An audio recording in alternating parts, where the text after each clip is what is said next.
Perkenalkan, nama saya Lisa dari Fakultas Psikologi Universitas Gadjah Mada yang sedang menjalani program KKN PPM UGM tahun 2021. Bagaimana kabarnya? Semoga semuanya dalam keadaan baik ya. Selamat datang di program Tumbuh Kuat dalam Keluarga Sejahtera. Program ini merupakan program lanjutan dari tahun lalu, yaitu Psikoedukasi Keluarga Sejahtera yang dipersembahkan oleh Kak Yasinta, yang membahas tentang pola pengasuhan anak dan pernikahan dini. Nah, pada kesempatan kali ini, saya ingin bercerita kepada adik-adik remaja putri dan juga mama-mama mengenai apa sih yang sebenarnya terjadi dalam suatu pernikahan dan tuntutan apa saja ya yang dibutuhkan dalam membangun pernikahan itu sendiri jika suatu saat nanti akan menjalin hubungan tersebut. Kenapa sih kita perlu membahas tentang hal ini? Nah, sedikit menyinggung pembahasan yang telah diberikan oleh Kak Yasinta, topik ini berawal dari banyaknya kasus pernikahan dini di Indonesia, yaitu pernikahan yang dilakukan oleh anak-anak di bawah usia 19 tahun. Pernikahan dini itu sendiri sebenarnya memiliki banyak dampak yang negatif loh bagi anak-anak dan seringkali tidak diketahui. Sehingga saya di sini ingin memberi edukasi mengenai hal tersebut. Harapannya, dengan mempelajari hal ini, adik-adik remaja putri dapat mengetahui persiapan diri yang dibutuhkan dalam membangun rumah tangga yang baik. Tapi sebelum kita memasuki pembahasan itu, kita pahami dulu yuk sebenarnya pernikahan itu apa sih? Pernikahan itu sendiri adalah suatu komitmen emosional dan legal antara dua orang untuk saling berbagi intimasi emosional dan fisik, berbagi tugas, berbagi sumber ekonomi, dan juga nilai-nilai kehidupan tertentu. Nah, orang-orang pasti memiliki alasan dan harapan tersendiri ya untuk menikah. Tapi sebenarnya secara ideal itu pernikahan apa sih yang bisa dikatakan sejahtera? Yuk, mari kita simak bersama.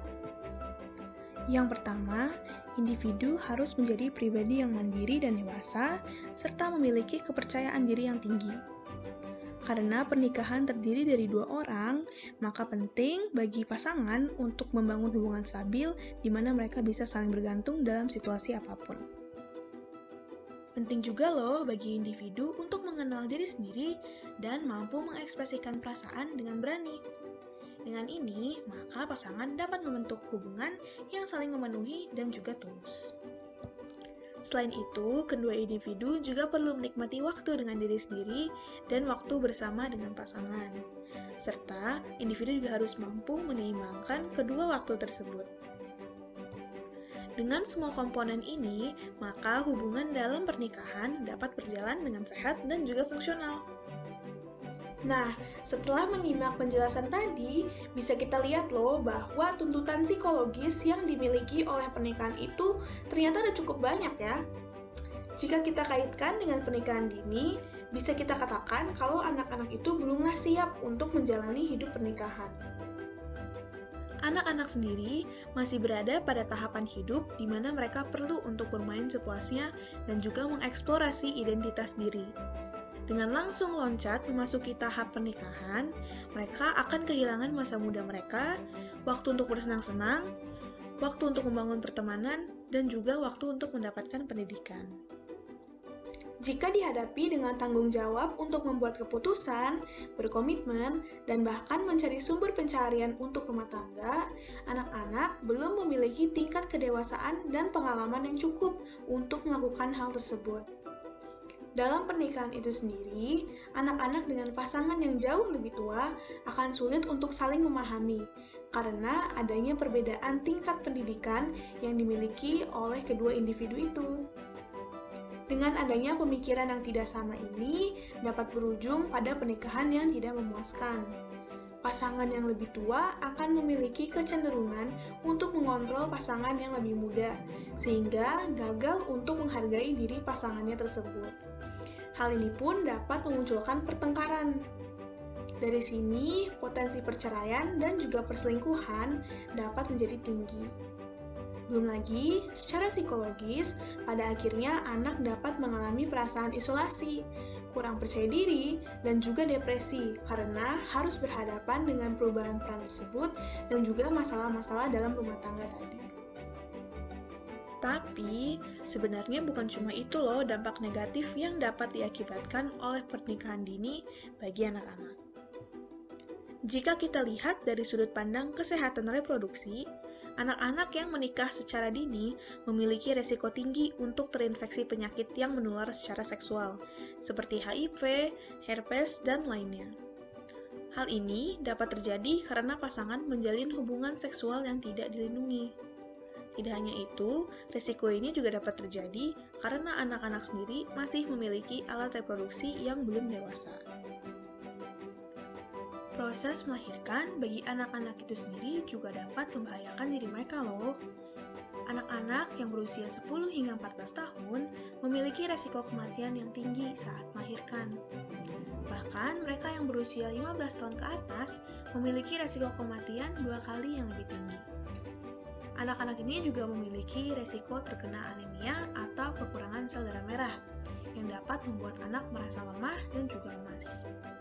Tidak hanya itu, anak-anak sendiri masih memiliki tulang pelvis yang kecil, yaitu tulang yang melindungi alat reproduksi anak, sehingga secara fisik anak memang belum siap untuk melahirkan bayi. Adapun ibu yang berusia di bawah 18 tahun atau anak-anak tadi juga memiliki resiko tinggi untuk melahirkan anak secara prematur ataupun anak dengan berat badan yang rendah. Nutrisi yang dimiliki oleh ibu ini masih kurang, ditambah dengan adanya resiko terkena penyakit menular saat melahirkan. Dengan ini, bayi yang lahir dari ibu yang masih muda dapat memiliki perkembangan biologis yang tidak normal, misalnya kekurangan gizi atau stunting.